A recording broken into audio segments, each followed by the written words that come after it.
Bonjour à toutes et à tous et bienvenue dans cette nouvelle émission de Metal Hunters où, comme je vous l'avais dit, on va se le prendre un peu plus cool que la précédente, Marduk qui a bien marché, hein. Vous aimez ça, vous les métalleux, les gros canons. Aujourd'hui, je vais vous parler de Manigance en vous présentant non pas un mais deux albums puisque je ne suis pas parvenu à me décider entre les deux premiers albums du groupe. Donc ces deux albums sont tous les deux sortis chez NTS, le fameux label français.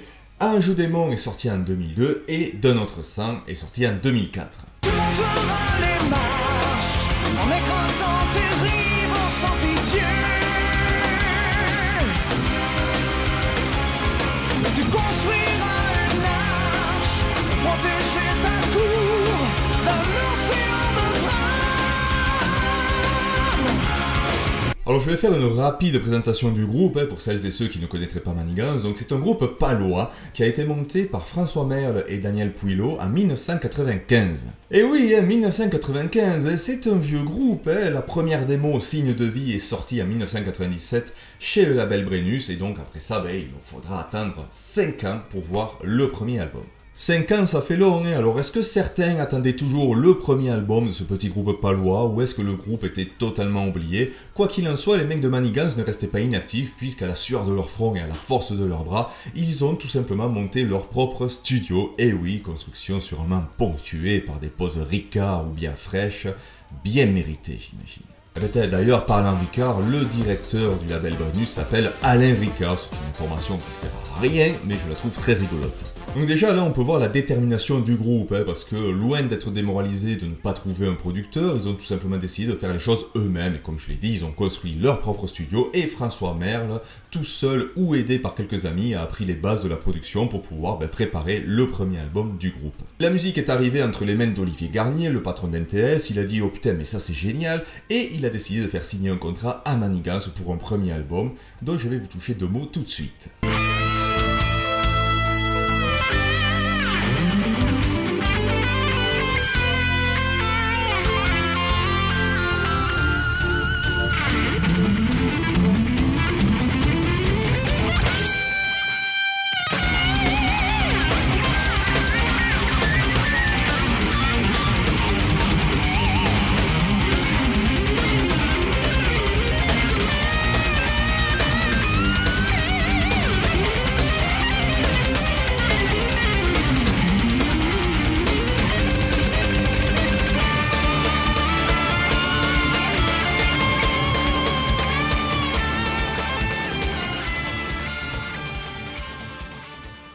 En 2002 arrive donc Anjou Démon et c'est une véritable bombe. Quand on voit le parcours des mecs et le résultat qu'ils sont parvenus à atteindre, on ne peut que se prosterner et féliciter Manigance. Le disque fait preuve d'une énorme maturité pour un premier album.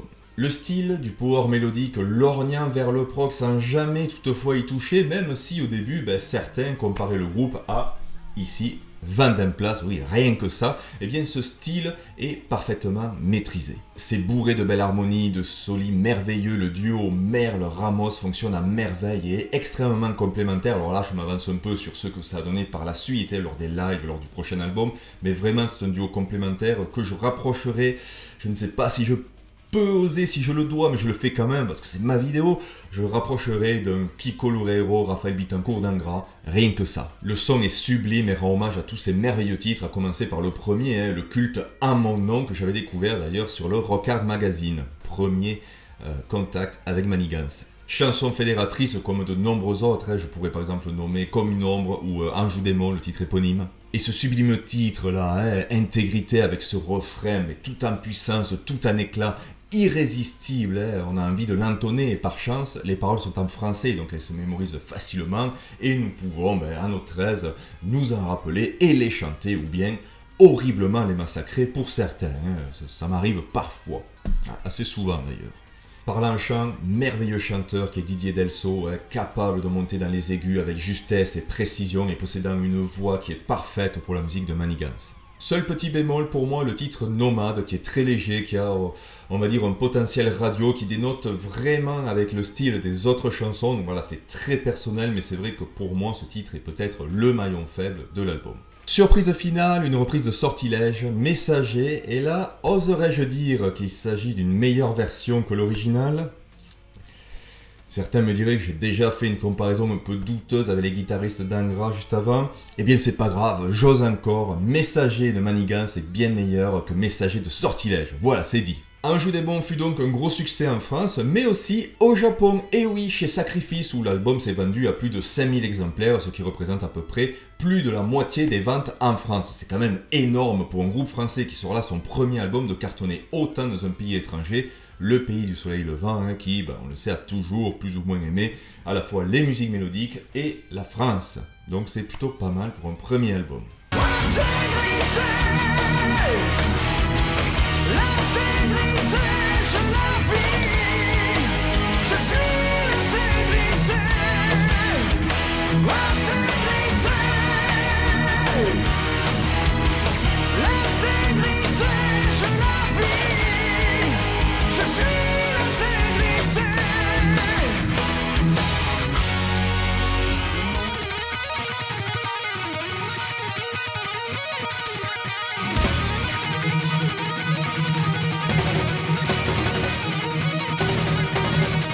Et en 2004 arrive D'un autre sang avec une pochette signée Jean-Pascal Fournier et un style qui s'enfonce un peu plus dans le power mélodique. Je trouve que la musique est plus rentre-dedans, plus puissante, plus catchy et beaucoup plus accessible aussi, mais tout en gardant bien sûr la patte Manigance, on les reconnaît là, il n'y a pas de doute. Une fois de plus, la production est superbe, bien léchée et à des années-lumière à des groupes français qui voudraient ressembler à des formations comme ADX ou Sortilège, comme j'en parlais juste avant.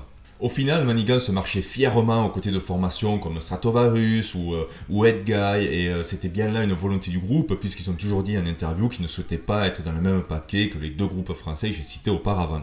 Sur De notre sang, c'est pareil, on a un enchaînement de perles, oh là là là là. Je serais capable de vous les chanter tellement je les ai écoutés, Empire virtuel, Mourir en héros, Hors la loi, Maudit, quoi d'autre, Damoclès, ça fait toutes les chansons sublimes. Et que dire de cette merveilleuse ballade qui m'émeut à chaque fois que je l'écoute, tant à cause de la musique qu'à cause des textes, La mort dans l'âme. Elle est absolument magnifique, vraiment la chair de poule chaque fois que je l'entends. La cohésion du groupe est renforcée et pour cause, cette fois-ci Manigance avait une deadline à respecter pour fournir son second album, il fallait travailler en équipe et très vite. Fini le temps où on bossait dans le studio à la maison, où on faisait des apéros qui duraient jusqu'à 15h, 16h et après on allait dormir en se disant on bossera demain. Non, non, non, là le label français, ils avaient dit à cette date, il nous faut le second album, et non seulement le label français, mais le label japonais aussi. Les japonais, ils étaient là, ce qui ne veut rien dire en japonais, pas la peine d'essayer de chercher, mais les japonais attendaient le second album avec une très grande impatience. Alors tout le monde a bossé, comme j'ai dit, cohésion nickel. Les guitares nous régalent, les claviers sont superbes, le chant de Delso est extrêmement prenant, magnifique, sa voix porte à merveille les textes, et bon, là vous en doutez, mais aussi le mariage avec la musique est magnifique, que ce soit pour des titres speed, comme Empire virtuel, des titres un peu plus mid-tempo classiques, comme Maudit, ou bien la balade dont j'ai déjà parlé, le gars est juste sur toutes les chansons. Et Manigance sorti un second joyau, donc bravo à Pau, les Palois qui se débrouillent bien, bien mieux qu'en rugby, quoique aujourd'hui, attendez, on est le... J'arrive pas à voir, je crois qu'on est le 16, et il joue contre Brive. Ça devrait aller, mais attention quand ça va tomber contre le stade toulousain. La couleur de ton existence te fait peur. Un épais brouillard dans les yeux te plonge dans l'ennui. Quand le noir s'avance dans la glace et dans la froideur, au fond de tes nuits, le malheur inonde ton esprit. Comme je l'ai dit, on va maintenant aborder une partie sur les textes, puisque malheureusement ils ont été objets de critiques de la part d'une certaine frange du public français. Pas seulement des critiques, mais aussi des moqueries, et aussi pas seulement sur les textes, mais aussi sur ce que Didier pouvait dire en concert. Par exemple, lorsqu'il arrive à Paris et dit « Salut Paris, tu vas bien ?» Tout le monde se moque de lui, « Non, il a dit tu vas bien », alors qu'un artiste anglais « Hello Paris, how are you ?» c'est la même chose, mais en anglais, mais là ça passe mieux. Bon. Et oui, parce que Manigance chante en français, donc on comprend les textes, donc on peut donner son avis dessus, alors que les textes en anglais, soit on les comprend pas, soit un mot pour deux, soit c'est vrai que la langue anglaise a souvent tendance à beaucoup mieux passer en musique que la langue française. Mais bon. Le français est une langue exigeante et difficile à utiliser, et il n'est vraiment pas facile de la mettre dans des chansons. Par exemple, Misanthrope, que vous voyez ici, il y arrive très bien, et je trouve que Manigance y arrive très bien également. À aucun moment on est dérangé par des accros ou certaines tonalités qui pourraient ne pas être en phase avec la musique. De plus, les textes sont bien écrits, alors voilà, le vocabulaire n'est peut-être pas extrêmement recherché, mais on n'en a pas besoin, les mots choisis font mouche, sont bien utilisés, ça suffit, et les thèmes abordés sont assez variés et sérieux, hein. La politique, l'amour des parents, la justice, l'environnement, les sans-abri, il y a des thèmes épiques également. Regardez ce qu'on va faire, on va prendre quelques chansons. Voilà, l'amour des parents par exemple, l'ultime seconde, c'est sur l'amour entre un enfant et une mère qui ne ternira jamais. Dernier hommage, c'est tout simplement le dernier hommage à des paysages, à la nature que les constructions humaines vont détruire et qu'il ne va pas falloir oublier, il va même falloir les honorer. Qu'est-ce qu'on a ici? Voilà, je parlais de thèmes épiques, mourir un héros, un combat désespéré qui va finir tragiquement, hein, là voilà, on y est. Damoclès c'est très beau parce que c'est l'image entre une maladie et la fameuse épée de Damoclès. L'épée va tomber et va tuer la personne, la maladie va finir par grignoter la vie et puis emporter également la personne. Donc voilà, il y a pas mal de textes quand même. Et puis je le disais, mais nous avons la mort dans l'âme et la mort dans le boîtier également. La mort dans l'âme, très beau texte, donc ça parle d'un homme en exil. Alors je sais pas si je l'interprète bien, mais voilà, ça parle d'un homme en exil qui est déchiré entre son désir de solitude et puis son passé qui revient à lui avec tout ce que ça peut apporter de sentiments. Donc voilà, très beau texte, sûrement le meilleur que Manigance ait pu écrire. Et voilà ce dont certains se moquaient sans vergogne. Et là, on peut faire une comparaison un peu facile, un peu mesquine, parce que pourquoi rigoler des paroles de Manigance et aller s'éclater sur Amorphole? Parce que Amorphole, c'est je prends le marteau, je tape. Voilà, et là attention, en disant ça, je ne me moque surtout pas d'Amorphole, hein. J'ai fait une vidéo, hein, vous le savez si vous me suivez, j'ai fait une vidéo où je défends Amorphole, où je défends les textes d'Amorphole en plus.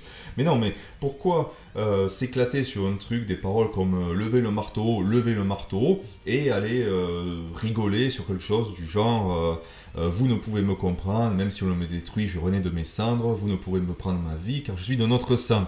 Voilà, il y a quand même un niveau entre les deux. Et on peut continuer si vous voulez, hein. Kinds of Fearing, mon amour, mon cœur, mon âme sont à toi si tu veux bien, rester auprès de moi pour toujours. Ah mais c'est de nier. Dégueulasse. Pareil pour d'autres groupes, hein, genre par exemple, je parlais de Stratovarius, Shine in the Dark, vous croyez qu'elles sont pas connes les paroles de Shine in the Dark? Mon sang et mon sang, et mon cœur et mon cœur, et mon cul et mon cul. Enfin, bref, on peut citer Manowar, mais là c'est un peu facile, on pourrait parler de certains groupes de black metal où la misanthropie est tellement poussée à l'extrême que ça en devient clichésque et ridicule, bref. Tout ça pour dire que Manigance parle français. Je pense quand même qu'il y a beaucoup plus de monde qui ont apprécié les paroles que ceux qui chient dessus, faut dire ce qui est, et ils ont bien fait de chanter en français. Bravo! Bravo!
Et voilà, deux albums qui sont légèrement différents par le style, comme on l'a vu, mais deux grands albums pour un groupe qui a cartonné. Et qui continue toujours d'ailleurs, puisque le groupe est toujours actif, mais seulement avec François Merle en tant que line-up, on va dire, original. Avec Karine Pinto au chant, Lacoud à la base, Vizeri à la guitare et Soria à la batterie. Et je parle de tout ce petit monde comme si je les connaissais, alors que je n'ai rien écouté de Manigance depuis Récidive, qui était sorti en 2011, il me semble. Je pense que c'est un tort de ne pas avoir continué à écouter Manigance. Il va falloir que je rattrape ce retard. En tout cas, ces deux albums, je les ai écoutés, mais un nombre incalculable de fois. Et je peux vous dire que j'en ai pris des murs en écoutant ces albums. J'en ai bu des Jupiler, des Jupiler à foison, même que des fois j'en buvais trop, je vomissais, je me suis vomi sur mon beau t-shirt de manigance, que si François Merle avait vu ça, on en serait venu aux mains, ça c'est sûr, ça aurait bastonné dans la grange. Mais après on se serait réconcilié avec une bonne Jupiler, une énième Jupiler. Qu'est-ce que c'est bon les Jupiler, oh là là. Aussi, je prends la peine de mentionner ceci, l'excellent Mémoire Live qui est sorti, je triche, en 2005, donc juste après ces deux albums, qui a été nommé 84 sur 100 par le célèbre magazine Burn japonais. Alors 84 sur 100, ça veut dire quoi? Ça veut dire que c'est une bonne note, voilà. Et il faut savoir que ce live est sorti un mois avant au Japon par rapport à la France. Donc comme je l'ai précisé, le label japonais, Avalon Marquis, demandait du manigance de façon constante. Les gars, ils étaient là, manigance, moto. Donc voilà, il fallait fournir du matériel à nos amis japonais, ils en pouvaient plus. Ira-t-on jusqu'à dire que ce live est sorti à cause de la demande du marché japonais? Eh bien. Et si je mentionne ce disque que je vais reprendre d'ailleurs, c'est parce qu'il s'agit du disque de manigance que j'écoute le plus souvent. Donc le son est excellent, ça rend hommage à tous les instruments. Didier Delso est majestueux, sa voix est claire, précise, vraiment il est impressionnant sur ce live. Les conditions live sont bien retranscrites, on entend bien le public, donc voilà, c'est un live parfait. Nous avons donc 13 chansons, un parfait best-of, et c'est là où je veux en venir. Si vous voulez découvrir manigance et que vous ne savez pas par quel album commencer, que vous voulez vraiment un beau mix de, on va dire, des premiers pas de manigance, des premiers albums, écoutez Mémoire Live, vous ne serez absolument pas déçus. Et bien sûr, écoutez Anjou Démon, écoutez D'un Autre Sang, et d'ailleurs je remarque que j'aurais dû changer le fond d'écran ici et mettre D'un Autre Sang lorsque je parlais D'un Autre Sang, c'est pas grave, vous aurez eu Anjou Démon pendant toute la vidéo. Allez écouter manigance, ça fait plaisir, et puis moi je vais pas en dire plus parce que j'ai une journée assez chargée. Comme je l'ai dit, il y a le top 14, Toulouse contre Montpellier, et le tournoi, comme on parlait des japonais, le tournoi du J1 commence avec peu de chance pour le Bullet Club. Ça je peux vous le dire, on va pas aller loin une fois de plus. J'y candiais. Allez, on se retrouve pour une nouvelle vidéo de Metal Hunters, et d'ici là, bien sûr, stay metal!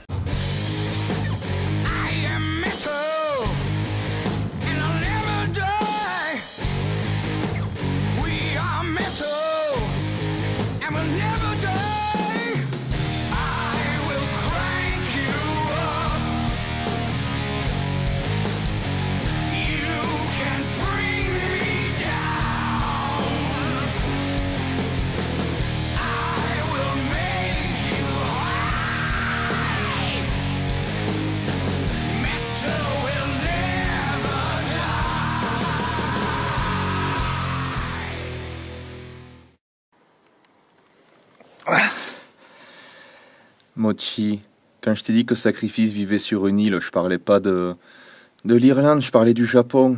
Allez, arrête d'avoir peur, viens. Allez, viens, on va regarder Toulouse, Montpellier, là. Et puis tu vas finir ta Jupiler, hein. On gaspille pas.